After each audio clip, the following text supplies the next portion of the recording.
Hello, I'm Beth Wagner, physical therapist. I'm excited to bring you this new video series intended to enhance your understanding of your vestibular condition and to provide information that supports the work you're already doing with your healthcare provider and vestibular therapist. Now in this video, I'm going to answer one of the more common questions that I've received from people undergoing vestibular rehabilitation. That question is, why do the vestibular exercises that I'm doing make me feel worse while I'm doing them? And how can I better manage these symptoms? It's important to understand why vestibular rehabilitation exercises cause a temporary increase in symptoms. It's also important to know how much is too much and to learn ways to manage this process. The information in this video will help you continue doing the exercises and ultimately to help you achieve the best possible outcomes. Vestibular rehabilitation therapy strengthens the vestibular system located in the inner ear and the brain, eye muscles, and communication pathways located throughout the body that contribute to a healthy sense of where we are in space. Vestibular rehab also helps the body get used to movement again after motion sensitivity has developed. Stimulating the vestibular system causes a temporary increase in symptoms such as dizziness, imbalance, swaying, rocking, tilting, or other altered sensations of movement. This experience is similar to how balance exercises make us feel temporarily off balance while we're doing them, or the way that strengthening exercises make us feel tired and even weak during or after we've completed the exercises.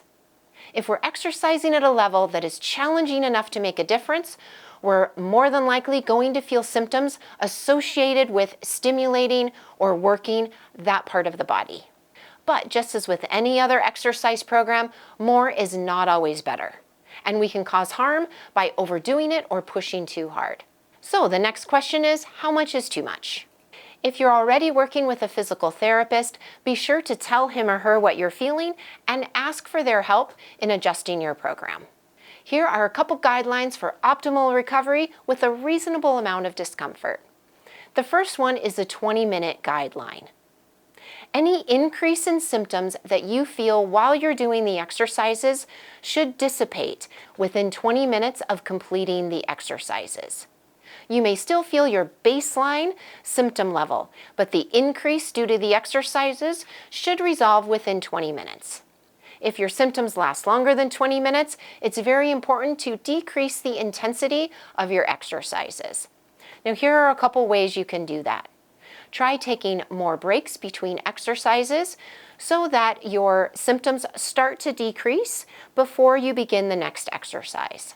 Also, try decreasing the number of exercises, the number of repetitions, the speed of movement, or the amount of movement, or in other words, the range of motion.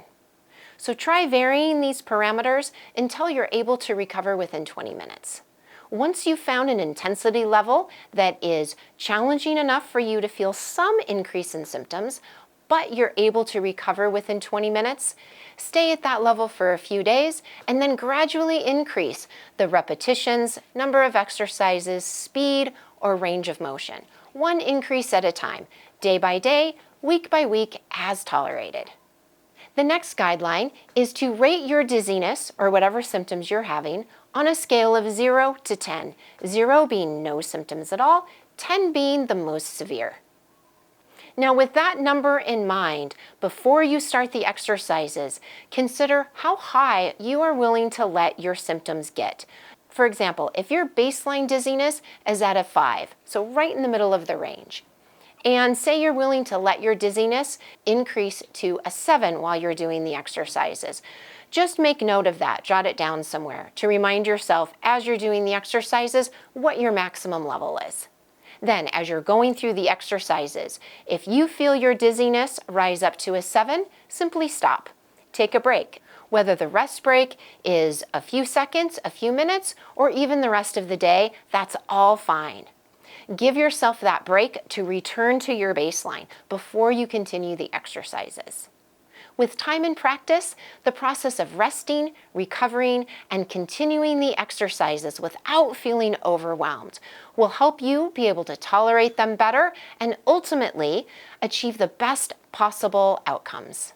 Now, in a separate video for Vita, I've also explored the question of why vestibular rehabilitation takes as long as it takes. In another video, I defined vestibulo-ocular reflex and gaze stabilization to help you understand the basis of vestibular rehabilitation. So check out those videos if those are questions that you also have and you'd like that information to help you better understand your vestibular condition. Vita has published a wide variety of resources that can be helpful through this process. So click the link in the description down below to check out some of those articles. Also, if you're looking for a vestibular therapist or other type of medical provider to help with individualized evaluation and treatment, check out Vita's provider directory. The link to the directory is also in the description below. Also, I've posted a variety of videos on vestibular rehabilitation on my channel called Movement and Function. These videos range in intensity from beginner to advanced and address specific diagnoses. Click the link in the description below to check out my videos.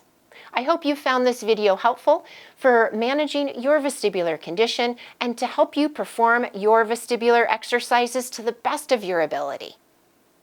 If you like this video, please give it a thumbs up and consider subscribing to the channel.